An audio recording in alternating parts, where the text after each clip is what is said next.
بچوں کو علم کی طرف لاؤ، انہیں انجینئر بھی بناؤ، ڈاکٹر بھی بناؤ، ٹیچر بھی بناؤ، علم بھی دو۔ اب کتنا اچھا ہوگا نا کہ جو لڑکا IAS ہوگا وہ حافظ قرآن ہو کر کے تراویح بھی پڑھائے گا۔ کتنا خوبصورت ماحول لگے گا کہ جو عالم ہوگا وہ ہندوستان میں جج کی کرسی پر بھی بیٹھا ہوگا۔ کیا وہ کسی پر ظلم کرے گا؟ کیا وہ زیادتی کرے گا؟ آپ یہ نہیں کہیں کہ میں سنہری خواب دکھا رہا ہوں، ہتھیلی پر جنت دکھا رہا ہوں، نہیں، یہ آج سے 100 سال پہلے، 150 سال پہلے ہو چکا ہے۔ اور کہا گیا ہے کہ تاریخ اپنے آپ کو دہراتی ہے، تاریخ اپنے آپ کو دہراتی ہے، تاریخ اپنے آپ کو دہرائے گی۔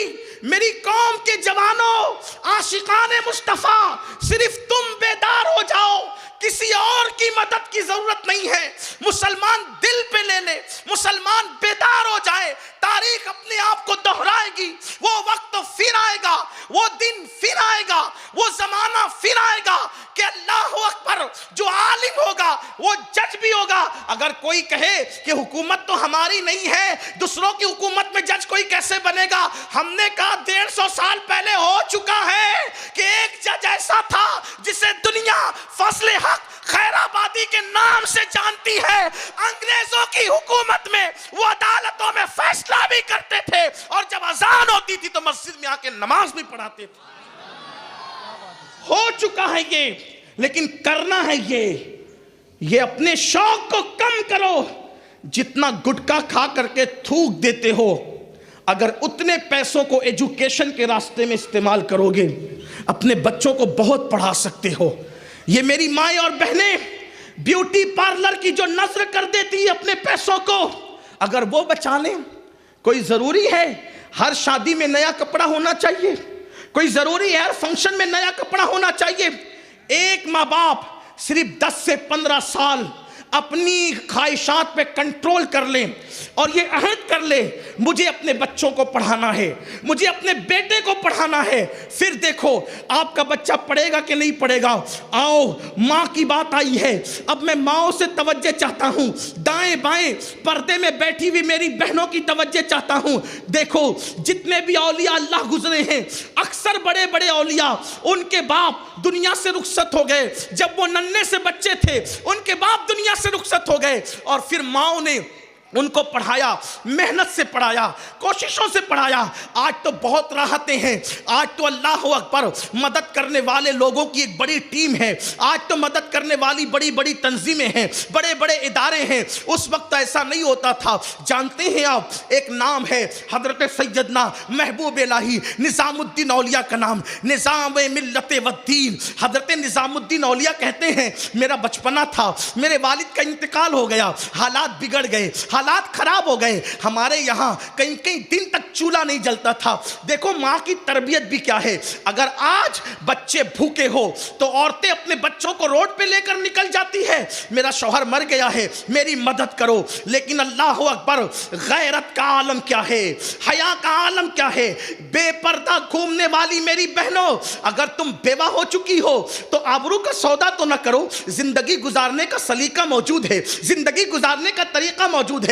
بلکہ معاذ اللہ اب تو یہ بھی ہوتا ہے، اگر طلاق ہو گئی یا شوہر کا انتقال ہو گیا تو اللہ اکبر پھر یہ بھی کیا جاتا ہے کہ غربت کی چکی میں پسنے کے بعد غربت کو بہانہ بنا کر کے آبرو کا سودا کیا جاتا ہے۔ کبھی اس سے ملا جا رہا ہے، کبھی اس سے ملا جا رہا ہے۔ میں یہ نہیں کہتا کہ غریب عورتیں ایسا کرتی ہے، سب غریب عورتیں ایسی نہیں ہوتی، زیادہ تر غریب عورتیں تو ایسی ہوتی ہے جو آج بھی بزرگوں کے نقش قدم پر ہے، لیکن چند کی وجہ سے پورا معاشرہ بدنام ہے، اور پھر کہتے ہیں کیا کریں، بچوں کی فیس دینا ہے، بچوں کی پڑھائی کا انتظام کرنا ہے، آبرو تو بیچنی ہی پڑے گی۔ کیا محبوب الہی کی امی جان جو اپنی وقت کی رابعہ تھی، جو اپنی وقت کی ولیہ تھی، محبوب الہی کہتے ہیں کئی کئی دن تک ہمارے گھر میں چولہا نہیں جلتا تھا۔ اللہ اکبر، لیکن ماں کبھی میری یہ نہیں کہتی تھی کہ نظام الدین ہم فاقہ کریں گے، ہم فاقے سے رہیں گے۔ واللہ جب فاقے کا دن آتا تھا تو میری ماں کہتی تھی بیٹا نظام الدین آج ہم اللہ کے مہمان ہیں۔ جب ماں کہتی تھی کہ اللہ کے مہمان ہیں، میں سمجھ جاتا تھا کہ آج فاقہ ہے، جب کئی دن تک کے کھانا مسلسل ملتا اور ماں کے جملے میں اتنی لذت تھی، آج ہم اللہ کے مہمان ہیں، آج ہم اللہ کے مہمان ہیں، تو جب کئی دن تک کھانا ملتا اور گھر میں فاقہ نہیں ہوتا تو میں بڑی معصومیت سے پوچھتا، امی ہم اللہ کے مہمان کب بنیں گے؟ ہم اللہ کے مہمان کب بنیں گے؟ اس ماں نے چرخہ کاٹ کر محبوب الہی کو پڑھایا، بھوکے رہ کر محبوب الہی کو پڑھایا۔ جب قدوری ختم ہو گئی تو حضرت نظام الدین اولیاء کے استاد نے کہا، بیٹے محمد احمد تمہاری دستار کرنی ہے، دستار۔ تو کہا حضور دستار میں کیا ہوتا ہے؟ کہا دستار میں بچے کے سر پہ بزرگ لوگ امامہ باندھتے ہیں، اور جتنے علماء آتے ہیں ان کو کھانا کھلایا جاتا ہے، یہ دستار کی رسم ہے۔ تمہاری امی سے کہنا انتظام کرے۔ کس شان سے، کس غیرت سے زندگی گزر رہی تھی، استاد کو بھی نہیں معلوم تھا کہ نظام الدین کے گھر کے حالات کیا ہے، اس لیے کہا کہ تمہاری امی سے کہنا انتظام کرو علماء کا، دستار خرید کے لاؤ، ہم آئیں گے علماء کو لے کر دستار باندھی جائے گی۔ ماں سے جا کے کہا نا امی میری دستار ہے۔ ہائے ہائے، استاد نے کہا کہ امامہ اور علماء کی دعوت۔ ماں نے کہا بیٹا تمہارے استاد سے چند مہینوں کی مہلت لے لو، چند مہینے کی مہلت لے لو، کیونکہ اپنی اتنی حیثیت نہیں ہے کہ ہم بازار سے دستار خرید کے لائیں، تو دن کو چرخہ کاتا کروں گی اور رات کو تمہاری دستار میں خود جو ہے وہ تیار کروں گی، اس کو بوندوں گی، میں اس کو اپنے ہاتھ سے تیار کروں گی، اتنے دن کے لیے ٹائم لے لو۔ اور علماء کی جہاں تک دعوت کا سوال ہے اس کے لیے بھی پیسے چاہیے، تو پیسے ہم اکٹھا کریں گے پھر دعوت دیں گے۔ استاد کو جا کر کے کہا، استاد نے کہا دستار کا وقت آ گیا، تاخیر کیوں کرتے ہو؟ آخر کار کسی ذریعے سے پتہ چل گیا کہ اللہ اکبر پیسے دعوت کے لیے نہیں ہے، تو استاد نے جتنے پیسوں کی کمی تھی وہ پوری کی، اور حضرت محبوب الہی کے سر پہ وہ دستار باندھی گئی جو ان کی امی نے اپنے ہاتھ سے بنا تھا، اپنے ہاتھ سے تیار کیا تھا۔ اس درد اور اس کرب کے ساتھ غریبوں نے اپنے بچوں کو پڑھایا۔ یہ جو لنگڑا لولا بہانہ ہے نا کہ ہم غریب ہیں مولانا نہیں پڑھا سکتے، آج تو یہ بہانہ ہی نہیں ہونا چاہیے۔ اتنے بڑے بڑے مدرسے موجود ہیں جہاں فری میں پڑھائی ہو رہی ہے، پھر بھی لوگ نہیں پڑھاتے۔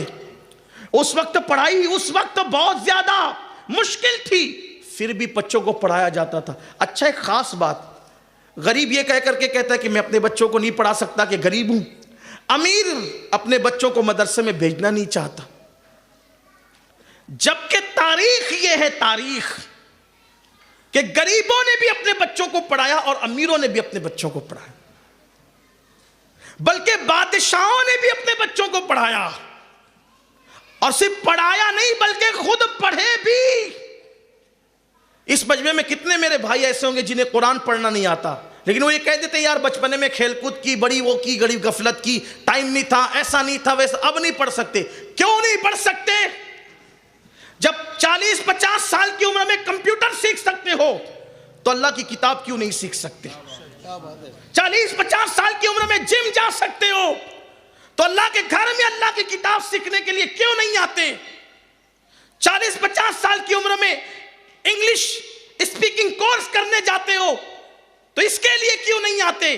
اور ہمارے یہاں علم سیکھنے کی کوئی عمر نہیں ہے۔ ہمارے نبی نے فرمایا اطلب العلم من المہد الی اللحد، ماں کی گود سے لے کر قبر میں جانے تک علم حاصل کرتے رہو۔ ہمارا پورا زندگی کا سفر علم اور علم اور علم ہی ہے۔ طالب علم بن کر زندگی گزارو، اس لیے کہ طالب علم کی شان یہ ہے کہ طالب علم جس قبرستان سے گزر جاتا ہے اللہ 40 دن کے لیے اس قبرستان سے اپنے عذاب کو اٹھا لیا کرتا ہے۔ آؤ سیکھو، ٹائم نکالو۔ اگر 1 گھنٹہ دیا نا اچھے عالم اور اچھے قاری کو، قرآن سیکھ لوگے۔